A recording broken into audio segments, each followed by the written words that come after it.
আজকে আমি ভেবেছিলাম আমি আরেকটা ভিডিও রেকর্ড করবো, যে ভিডিওটায় আমি 10টা স্কিল নিয়ে কথা বলবো, যে 10টা স্কিল আমার মতে যদি এখন শেখা হয় তাহলে আগামী 10 বছর বা আগামী 15 বছর বা আগামী 20 বছরে ওই রেসপেক্টেবল ইন্ডাস্ট্রিগুলোতে আপনি একটা ভালো ক্যারিয়ার দাঁড় করাতে পারবেন। ওটা ছিল আমার ভিডিওর টপিক। বাট তারপর আমি যখন ভাবা শুরু করলাম, আমি ভাবছিলাম যে কোন 10টা স্কিল নিয়ে কথা বলবো। এটা নিয়ে আমি যখন চিন্তাভাবনা করা শুরু করলাম, তখন আমার মনে হইলো যে যদি আমি ভিডিওটা পাবলিশ করি, সাথে সাথে যেটা হবে, কমেন্টে মানুষ বলবে যে খুব ভালো কথা, আপনি 10টা স্কিলের নাম বলছেন, খুব ভালো কাজ করছেন, মহৎ কাজ করছেন, এখন আমাকে বলেন কেমনে আসলে শিখবো।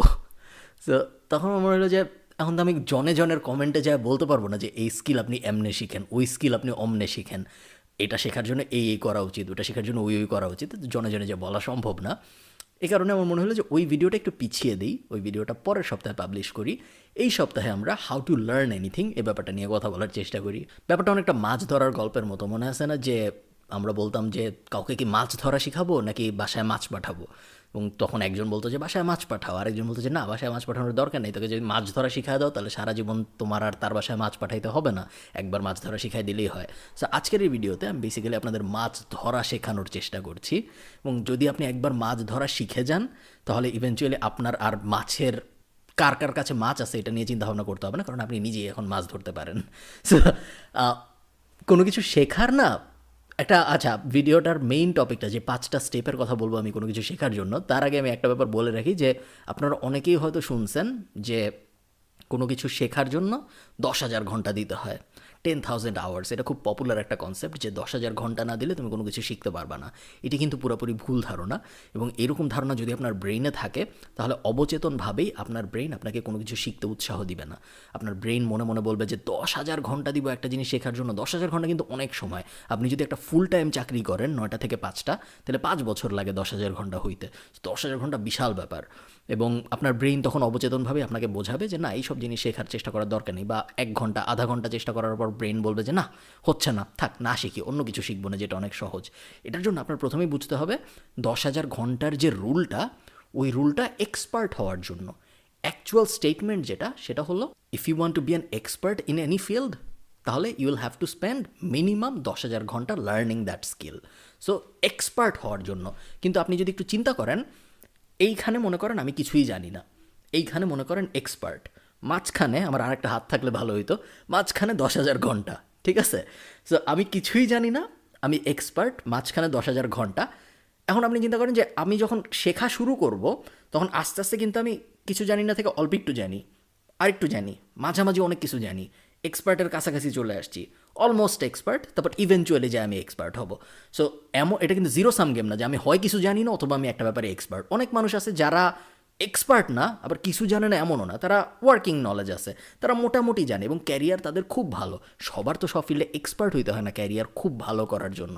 আবার এমন অনেক স্কিল আছে যেখানে আপনার এক্সপার্ট হওয়ার দরকারও নাই। আমি গিটার বাজাইতে পারি, আমি কি একদম কিছুই জানি না গিটারের ব্যাপারে? না, তা না, আমি কিছু কিছু জানি। আমি কি আয়ুব বাচ্চু? আমি আয়ুব বাচ্চুও না, আমি মোটামুটিভাবে এই জায়গায়, এবং আমার তাতে খুব কাজ চলে যাচ্ছে। আমি মেয়েদের ইমপ্রেস করার চেষ্টা করতে পারতেছি, আমার যখন গান গাইতে ইচ্ছা করতেছে, গান বাজাতে ইচ্ছা করতেছে, আমি তা পারতেছি। আমার যখন ফ্রিল্যান্সিং শিখতে ইচ্ছা করতেছে, যেহেতু ফ্রিল্যান্সিং শেখার জন্য গিটার খুব গুরুত্বপূর্ণ, তো আমি ওটাও করতে পারতেছি। মোট কথা হলো, আপনি আপনার ব্রেনকে বোঝাবেন যে ভাই আমি কিছুই জানি না, কোনো সমস্যা নেই, আমি 0 আওয়ারে আসি, আমার 10,000 আওয়ারে যাইতে হবে না এখন, আমি 0 আওয়ার থেকে 20 আওয়ারে আসি, 20 আওয়ার থেকে 40 আওয়ারে আসি, 40 আওয়ার থেকে 50 আওয়ারে আসি, 50 আওয়ারে আসলেই মোটামুটিভাবে ধরে নেওয়া যায় আপনি ওই ব্যাপারে এনাফ জানেন যা থেকে আপনি আয় রোজগার করা শুরু করে ফেলতে পারবেন। এবং যখন আপনি আয় রোজগার করা শুরু করবেন, তখন আপনার ক্যারিয়ার দাঁড়ায় যাবে, কিন্তু আপনি কিন্তু আগাইতে থাকবেন। আপনি যখন আয় করতে থাকবেন, বিভিন্ন প্রজেক্টে কাজ করতে থাকবেন, আপনি কিন্তু শিখতে থাকবেন, শিখতেই থাকবেন, শিখতেই থাকবেন, এবং ইভেনচুয়ালি আপনি 10,000 আওয়ার যখন হিট করবেন, তখন আপনার ক্যারিয়ারও খুব স্ট্রং, প্লাস আপনি ওই ব্যাপারে এক্সপার্টও। এমন না যে আমি 10,000 আওয়ার হিট করব তারপরে যে আমি আয় করা শুরু করবো, তারপরে যে আমি ক্যারিয়ার নিয়ে চিন্তাভাবনা করা শুরু করবো, ওরকম না। ক্যারিয়ার নিয়ে চিন্তাভাবনা 50 আওয়ার, 60 আওয়ার, 100 আওয়ারের মধ্যে থেকেই শুরু হয়ে যেতে পারে। Okay, having that out of the way, চলেন আমরা 5টা জিনিস নিয়ে কথা বলি, যে 5টা স্টেপ যদি আপনি ফলো করতে পারেন, তাহলে আপনি মোটামুটিভাবে যে কোনো কিছু শিখে ফেলতে পারবেন দুনিয়ায়। কোনো কিছু শেখার জন্য আপনার তেমন কোনো কষ্ট হবে না যদি আপনি এই 5টা স্টেপ ফলো করেন প্রপারলি। প্রথম স্টেপটা হলো try to have a clear concept of what you are learning and why you are learning it. এটা খুব বেসিক একটা ব্যাপার, বাট এটা খুব ইম্পর্টেন্ট, বিকজ অনেক মানুষ কোনো একটা অদ্ভুত কারণে প্রপার রিজন খুঁজে পায় না যে কেন আমি একটা জিনিস শিখতেছি। আমাকে অনেকে বলে যে আমি ডিজিটাল মার্কেটিং শিখতে চাই কারণ আপনি ডিজিটাল মার্কেটিং শিখছেন। আমাকে অনেকে বলে আমি গ্রাফিক ডিজাইন শিখতে চাই কারণ আমার বন্ধুর বড় ভাই গ্রাফিক ডিজাইনার। ওগুলো কোনো ভালো লজিক না। কোনো কিছু শেখার জন্য আপনার প্রথমেই প্রপারলি বুঝতে হবে যে এই জিনিস কী। সো গ্রাফিক ডিজাইন আমি যদি শিখতে চাই, গ্রাফিক ডিজাইন আসলে কী, কী হয়, ক্যান শিখে, শিখলে কী লাভ, না শিখলে কী লাভ, এই ধরনের ব্যাপার, বেসিক ব্যাপার যেগুলো, ওগুলো আপনাদের বুঝতে হবে প্রথমে। এবং এই বেসিক ব্যাপারগুলো বোঝার জন্য আমাদের যে খুব আকাশকুসুম কাজ করে ফেলতে হবে তাও না। আমরা যদি গুগলে যে ওয়াই লার্ন ড্যাশ বা বেনিফিট অফ লার্নিং ড্যাশ বা হোয়াট ইজ ড্যাশ এই ধরনের ব্যাপারগুলো সার্চ করা শুরু করি, তাহলে মোটামুটিভাবে গুগলের প্রথম 5 পেজ যদি আমরা ঝালাফালা করে ফেলি, এক এক পেজে 10টা রেজাল্ট থাকে, 5 পেজে 50টা রেজাল্ট থাকবে, ওই 50টা রেজাল্ট যদি আমরা ঝালাফালা করে ফেলি, তাহলে আমাদের ওই জিনিসটা কী এবং ওই জিনিসটা কেন শিখবো এই ব্যাপারে আর কোনো কোয়েশ্চেন থাকা উচিত না। আবারও বলতেছি, খুব বেসিক, কিন্তু এই বেসিক স্টেপটা ফিল আপ করা জরুরি, কারণ আমরা সচেতন মন প্লাস অবচেতন মন দুইটাকেই কনভিন্স করে রাখতে চাই যে আমরা যা শিখতে চাচ্ছি ওটা শিখলে আমাদের আসলে লাভ হবে।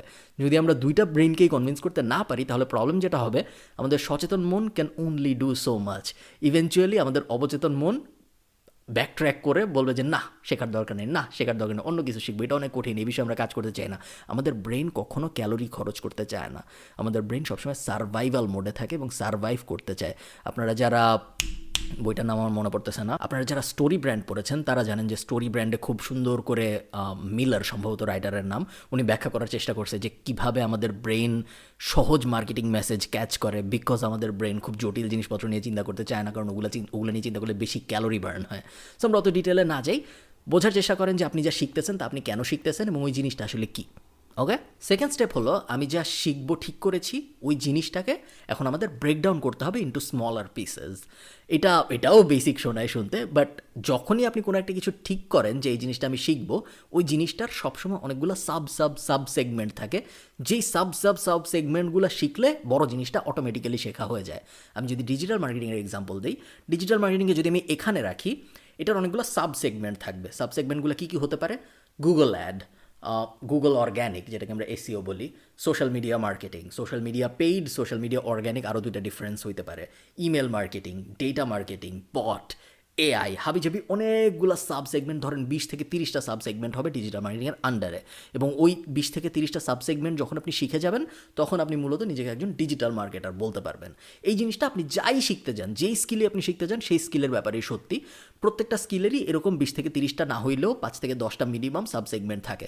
সো আপনি যদি গিটার শিখতে যান, গিটার শেখার সময় আপনার এখানে সাব সেগমেন্ট থাকবে যে মিউজিক থিওরি শেখা, কর্ড চার্ট শেখা, কর্ড প্রোগ্রেশন শেখা, কর্ড পড়তে পারা, টেম্পো শেখা, এরকম অনেক ধরনের সাব সেগমেন্ট থেকে যাবে। তো যাই শিখেন আপনি, ওটার অনেকগুলো সাব সেগমেন্ট থাকবে এবং এই প্রত্যেকটা সাব সেগমেন্ট কী কী এটা আপনার বার করতে হবে। এগেইন, এটা বার করার জন্য আমি গুগলে যাব, এটার জন্য আমার অন্য কোনো জটিল প্রসেস ফলো করতে হবে না। আমি দুইটা কাজ করব, হয় আমি গুগলে যাব অথবা আমি আমার কোনো পরিচিত কাউকে জিজ্ঞেস করব যে আমি এই জিনিসটা শিখতে চাচ্ছি, বড় জিনিসটা, এইটা শেখার জন্য আমার কী কী সাব সেগমেন্ট শেখা দরকার আমাকে একটু বলো। এমন কারো কাছে জিজ্ঞেস করবো যে অ্যাকচুয়ালি ওই ইন্ডাস্ট্রিতে কাজ করতেছে, এমন কারো কাছে না যে এমনিই জানে। এরকম মানুষদের কাছ থেকে আমরা কখনো অ্যাডভাইস নিব না। অ্যাকচুয়ালি যে কাজ করতেছে তাদের কাছ থেকে আমরা অ্যাডভাইস নিব। বাট যদি তাদের কাছ থেকে আপনি অ্যাডভাইস নিতে না চান, বা আপনার এরকম পরিচিত যদি কেউ না থাকে যে এরকম অ্যাডভাইস দিতে পারবে আপনাকে, then you can always go to Google. গুগলে যে আপনি what to learn to be an expert in dash, বা what segments do I need to learn to be an expert in dash, এই ধরনের জিনিসপত্র লিখে আপনি যখন গুগল করা শুরু করবেন, ওই মেইন স্কিলটার অনেকগুলো সাব স্কিল আপনি পেয়ে যাবেন, যেইগুলো অ্যাকচুয়ালি আপনার শিখতে হবে। আপনার ভেরি রেয়ারলি মেইন স্কিলটা শিখতে হবে, বেশিরভাগ সময় আপনার যেটা হবে, আপনার এই সাব স্কিলগুলো শিখতে হবে এবং এই সাব স্কিলগুলো শেখার মাধ্যমেই আপনি মেইন স্কিল শেখাটা অ্যাচিভ করতে পারবেন। থার্ড কাজ যেটা, সেটা হলো আমাদের এখন একটা নেইবারহুড এফেক্ট স্ট্র্যাটেজি ফলো করতে হবে। নেইবারহুড এফেক্ট কী জিনিস, নেইবারহুড এফেক্ট কীভাবে কাজ করে, এই বিষয়ে আমি আমার ফ্রিল্যান্সিংয়ের ভিডিওটায় ডিটেল বলেছি। সো আমি আজকে অত ডিটেলে না যাই, আমি ফ্রিল্যান্সিংয়ের ভিডিওর লিঙ্ক কোথাও দিয়ে দিব, আপনারা একটু দেখে নেবেন কষ্ট করে। বাট নেইবারহুড এফেক্ট বেসিক্যালি আমি আমার আশপাশের সব জায়গায় এই সাব স্কিলগুলোর ব্যাপারে ইনফরমেশন যেন সহজে আমার কাছে আসে, সেই প্রসেসটা নিশ্চিত করার চেষ্টা করব। সো কথার কথা, আমি যদি ইউটিউবে যাই, ইউটিউবে আমি মেক শিওর করবো যে আমি এই সাব সেগমেন্টগুলো বা এই সাব স্কিলগুলো রিলেটেড কিছু চ্যানেলে সাবস্ক্রাইব করে রাখতেছি, যেন পরের বার যখন আমি ইউটিউবে যাব তখন আমি ন্যাচারালি ওই রিলেটেড ইনফরমেশন পাই। সেম জিনিস আমি ফেসবুক গ্রুপের সাথে করব, সেম জিনিস আমি রেডিটে সাবরেডিটের সাথে করব, সেম জিনিস আমি টুইটার ফলোর সাথে করব। সব জায়গায় আমি যদি ঘরে ম্যাগাজিন রাখি তাহলে 5টা ম্যাগাজিন নর্মাল হলে এখন আমি একটা ম্যাগাজিন রাখবো এই সাব সেগমেন্ট রিলেটেড। আমি যদি ধরেন পডকাস্ট শুনি তাহলে আমার পডকাস্টের একটা বা 2টা বা 3টা হইতে হবে এই সাব সেগমেন্টগুলোর কোনো একটা রিলেটেড। এইভাবে আমি বেসিক্যালি একটা নেইবারহুড এফেক্ট ক্রিয়েট করে ফেলতে পারবো। নেইবারহুড এফেক্টের মানে হইলো আমার আশপাশে যারা নেইবার, আমার আশপাশে যত নেইবার্স আছে সেই নেইবারগুলোও আমি যেই স্কিলগুলো শিখতে চাই ওই স্কিলগুলো নিয়ে কথা বলতেছে সবসময়। এতে করে যেটা হবে আমি সবসময় আমি যা শিখতে চাই তা আমার আশপাশেই থাকবে, এবং যখন আমি যা শিখতে চাই তা আমার আশপাশেই থাকবে সবসময়, তখন বেসিক্যালি ওটা শেখার চান্স আমাদের বেড়ে যাবে। ওকে, সো আমরা নেইবারহুড এফেক্ট সিলেক্ট করে ফেললাম। এখন আমরা মোটামুটি আস্তে আস্তে এই সাব স্কিলগুলোর ব্যাপারে জানা শুরু করেছি এবং আস্তে আস্তে বোঝা শুরু করেছি যে সাব স্কিলগুলো কী কী, যদি আমরা নেইবারহুড এফেক্ট প্রপারলি ফলো করে থাকি। ফোর্থ স্টেপে আমাদের যেটা করতে হবে সেটা হলো, ফোর্থ স্টেপটা অ্যাকচুয়ালি সবচেয়ে ইম্পর্ট্যান্ট 5টা স্টেপের মধ্যে। এই স্টেপে আমাদের যেটা করতে হবে সেটা হলো আমরা books, courses and videos in this order, okay উল্টাপাল্টা করা যাবে না। প্রথমে ভিডিও আনা যাবে না, প্রথমে কোর্স আনা যাবে না। ফার্স্টে সবসময় বই, এরপরে কোর্স। কোর্স যদি আপনি স্কিপ করতে চান করতে পারেন, তাহলে আপনি থার্ডে সরাসরি ভিডিওতে চলে যেতে পারবেন। এই অর্ডারে আমরা আমাদের সাব স্কিলগুলোর ব্যাপারে আরও ইনফরমেশন নেওয়া শুরু করব। সো ধরেন আবারও আমি যদি এক্সাম্পলে চলে যাই, ধরেন আমি ঠিক করলাম যে আমি ব্লকচেইন ডেভেলপার হব। ফার্স্টেই আমার কাজ যেটা হবে, বই খুঁজে বের করতে হবে। সো ব্লকচেইনকে আমি ভেঙে সাব সেগমেন্ট করে ফেলেছি অলরেডি আমার সেকেন্ড স্টেপে। এখন আমার কাজ যেটা হবে, এখন আমি ওই সাব সেগমেন্টগুলোর জন্য ব্লকচেইনের প্রত্যেকটা সাব সেগমেন্টের জন্য একটা করে বা 2টা করে বই খুঁজে বের করার চেষ্টা করবো, ইন্টারন্যাশনাল বই। ইন্টারন্যাশনাল বলছি তার কারণ বাংলা ভাষায় বেশিরভাগ সময় ভালো বই পাওয়া যায় না, অনেক ক্ষেত্রে পাওয়া যেতে পারে বাট বেশিরভাগ সময় পাওয়া যায় না, এই কারণে আমি সেফ থাকার জন্য ইন্টারন্যাশনাল বলছি। ওই প্রত্যেকটা সাব সেগমেন্টের জন্য আমি বই খুঁজে বের করবো এবং বইগুলো পড়া শুরু করবো। এই স্টেপটা খুব কষ্টকর এবং এই স্টেপটা সবাই ফলো করতে পারে না, বাট একটা বই থেকে আপনি যে পরিমাণ নলেজ গ্যাদার করতে পারবেন 20টা কোর্স বা 50টা ভিডিও থেকে আপনি কোনোদিনও সেই পরিমাণ নলেজ গ্যাদার করতে পারবেন না। এবং রিটার্ন অন ইনভেস্টমেন্ট আরওআই যদি আমরা চিন্তা করি, বইয়ের আরওআই সবচেয়ে বেশি। আপনি যদি, বাংলাদেশে তো বই সস্তা তাই না, বাংলাদেশে আমরা 100 টাকা 200 টাকা 300 টাকা বই পেয়ে যাই, বাট আপনি যদি ইন্টারন্যাশনাল রেটের কথাও চিন্তা করেন, আপনি $20 দিয়ে বা $30 দিয়ে একজনের পুরা লাইফের এক্সপিরিয়েন্স পেয়ে যাচ্ছেন বা একটা বিষয়ের পুরো আগাগোড়া পেয়ে যাচ্ছেন, যেটা আপনি কখনোই অন্য কোনোভাবে এত কম খরচে এত ভালো রিটার্ন অন্য কোনো ইন্ডাস্ট্রিতে পাওয়া সম্ভব না। সো সাব স্কিলগুলোর প্রত্যেকটার এক একটা বই আমাদের মিনিমাম খুঁজে বের করতে হবে এবং তারপরে ওই বইটা আমাদের পড়ে ফেলতে হবে। বই পড়ে শেখা সবচেয়ে ভালো উপায় শেখার। বই পড়ে শেখার কোনো রিপ্লেসমেন্ট নাই, দুনিয়ার কোনো কোর্স নাই, দুনিয়ার কোনো ভিডিও নাই যেটা বই পড়ে শেখার মেথডটাকে রিপ্লেস করতে পারবে। ফিফথ যে কাজটা আপনার করতে হবে, যেটা আমাদের লাস্ট স্টেপ, সেটা হলো learn just enough to get started and learn the rest on the go. So আমি জাস্ট এনাফ শিখবো বই থেকে, কোর্স থেকে, ভিডিও থেকে, যেন আমি স্টার্ট করতে পারি কাজ, এবং বাকিটুকু আমি কাজ স্টার্ট করে কাজের মাধ্যমে শিখে যাব। এটা আমি কেন বলছি, এটা অনেকে আবার ভাবে যে না আমি আসলে পুরা জিনিসটা আগে ভালো মতো শিখবো তারপরে আমি কাজ করা শুরু করবো, একটা পারফেকশনিস্ট মেন্টালিটি চলে আসে। বাট পারফেকশনিস্ট মেন্টালিটি কখনোই কোনো কিছু শেখার জন্য ভালো না। আপনি শিখবেন, শেখার সময় ভুল হবে, ওই ভুলের থেকে শিখবেন, ওই ভুলের থেকে যা শিখবেন তার মধ্যে আবার ভুল হবে, তারপর তার থেকে আবার শিখবেন। এইভাবেই মেইনলি মানুষ শিখে কোনো কিছু। আপনি যদি ভাবেন যে না আমি যে বইগুলো কিনছি ওই বইগুলো সব আগে শেষ করব, পুরা নোট টোট করবো সব কিছু, তারপর একদম ফুল প্রুফ হয়ে আমি কাজে নামবো, তাহলে কখনোই ওই জিনিস, ওই আইডিয়া সফল হবে না। আপনার যেটা করতে হবে, আমি এনাফ শিখছি, অল্প একটু শিখছি, যা একটু করে দেখি কী শিখলাম, আবার ওটা করলাম, আবার শেখা শুরু করলাম, আবার আরেকটু শিখলাম, যাই যা শিখছি একটু করে দেখি কী হয়। করতে গেলেন, দেখলেন ভুল হইলো, ভুল কেন হইলো ওটা নিয়ে আবার আমি একটু ঘাটাঘাটি করি, ওই রিলেটেড আরেকটা বই পাওয়া যায় নাকি, ওই রিলেটেড আরেকটা কোর্স পাওয়া যায় নাকি বা ভিডিও পাওয়া যায় নাকি, ওটা নিয়ে আরেকটু ঘাটাঘাটি করি। এইভাবে আপনি এই চেইনটা যখন ফলো করতে থাকবেন ঘুরায় ঘুরায় ঘুরায় ঘুরায়, তখন বেসিক্যালি আপনার ওই জিনিসটা এখান থেকে লিনিয়ারভাবে না শিখে এইভাবে শিখবেন আপনি। I don't know if it made any sense. একটা কথা আছে যে একটা গ্রামে পটারি বানানোর একটা কোর্স হয়, তো ওই কোর্সে পটারি মানে মাটির জিনিসপত্র বানানোর একটা কোর্স হয়, তো ওই কোর্সে অনেকগুলা স্টুডেন্ট শিখে পটারি বানানো, এবং একসময় ঠিক হয় যে একটা কম্পিটিশন হবে কে ভালো মাটির জিনিস বানাইতে পারে। 2 গ্রুপে ভাগ করা হয় শিক্ষার্থীদের, ভাগ করে এক গ্রুপকে বলা হয় তুমি 1 মাস ধরে একটা মাটির হাঁড়ি বানাবা, খুব সুন্দর করবা, কোনো সমস্যা নেই, 1 মাস ধরে তুমি একটা মাটির হাঁড়ির উপরেই কাজ করো। আরেকটা গ্রুপকে বলা হয় যে তুমি 1 মাস সময় পাবা, প্রত্যেক দিন একটা মাটির হাঁড়ি বানাবা, 30 দিনে 30টা মাটির হাঁড়ি বানাবা। তোমার 30 নাম্বারটা কেমন হয় এটার উপর বেস করে আমরা ডিসিশন নিব তুমি জিতছো না অমুক জিতছে। সে এক গ্রুপ 30 দিন সময় পেয়েছে একটা মাটির হাঁড়ি বানানোর, আরেক গ্রুপ 30 দিনে 30টা মাটির হাঁড়ি বানিয়েছে, বাট তাদেরকে জাজ করা হবে লাস্টের মাটির হাঁড়িটার উপরে। ইনএভিটেবলি প্রত্যেকবারই দেখা যায় যে যেই গ্রুপটা 30টা বানিয়েছে ওরাই সবসময় জিতে। যে 30 দিন ধরে একটা মাটির হাঁড়ির উপরে কাজ করেছে সে কখনো জিতে না, তার মাটির হাঁড়ি কখনোই 30 দিন যে 30টা বানিয়েছে তার মতো সুন্দর হয় না। তো এই গল্প আমি এই জন্য বলছি, তার কারণ কোনো কিছু করে শেখার মতো বেস্ট শেখার উপায় আর কোনো নাই পৃথিবীতে।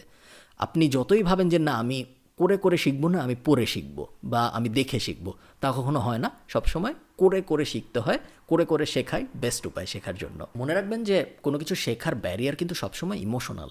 আমি কোনো কিছু শিখতে পারবো নাকি পারবো না এটা আসলে মেনলি আমার ব্রেইনের ইমোশনাল সাইড ডিসাইড করে। তার কারণ প্রথম যে 20 ঘন্টা বা প্রথম যে 25 ঘন্টা, ওই প্রথম 20-25 ঘন্টা আপনার নিজের ব্রেইন নিজেকে অনেক স্টুপিড ভাববে, নিজের ব্রেইন নিজেকে অনেক ডাম ভাববে। কারণ আমি যখন কোনো একটা কিছু শেখা শুরু করতেছি তখন তো আমি ওই ব্যাপারে কিছু জানি না। যেহেতু আমি কিছু জানি না এবং আমি শেখা শুরু করতেছি, আমার ব্রেইনকে আমি প্রত্যেক দিনই বলতেছি অবচেতনভাবে যে ব্রেইন তুই এত গাধা কেন, তুই কিছু জানিস না কেন, তুই কিছু পারিস না কেন। এবং ব্রেইন ওই লোডটা নিতে চায় না। যেহেতু ব্রেইন ওই লোডটা নিতে চায় না, ইমোশনালি ব্রেইন চেষ্টা করে আপনাকে এই পুরো শেখার প্রসেস থেকে বাইরে নিয়ে যেতে।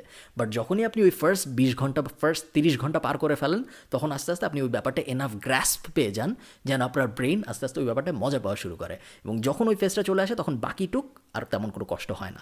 ফার্স্ট 20 ঘন্টা বা ফার্স্ট 30 ঘন্টা সবচেয়ে কষ্টের হয়। এবং আরেকটা ব্যাপার হলো fear is the biggest disadvantage যখন আপনি কোনো কিছু শিখতে যাচ্ছেন।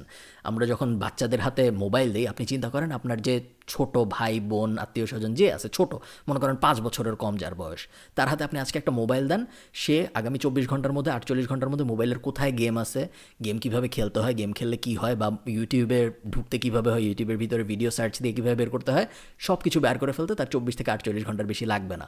অন দ্য আদার হ্যান্ড আপনি যদি আপনার দাদাকে বা নানাকে দেন, সে তো পুরা জীবন দেখছে, সে পড়াশোনা করছে, সে 80 বছর 70 বছর 60 বছর যতদিনই আপনার দাদা নানার বয়স, সে পুরা লাইফ এক্সপিরিয়েন্স পাইছে, কিন্তু তার ওই মোবাইলটা শিখতে, মোবাইলটা অপারেট করতে পারতে অনেক বেশি কষ্ট হচ্ছে। তার কারণটা কি, সমস্যাটা কি? এই 5 বছরের বাচ্চার তো কোনোভাবেই আমার 60 বছরের দাদার থেকে বেশি বুদ্ধি হওয়ার কথা না। 5 বছরের বাচ্চা তো একটা গাধা হওয়ার কথা। 5 বছরের বাচ্চা জানেই বা কি, তাই না?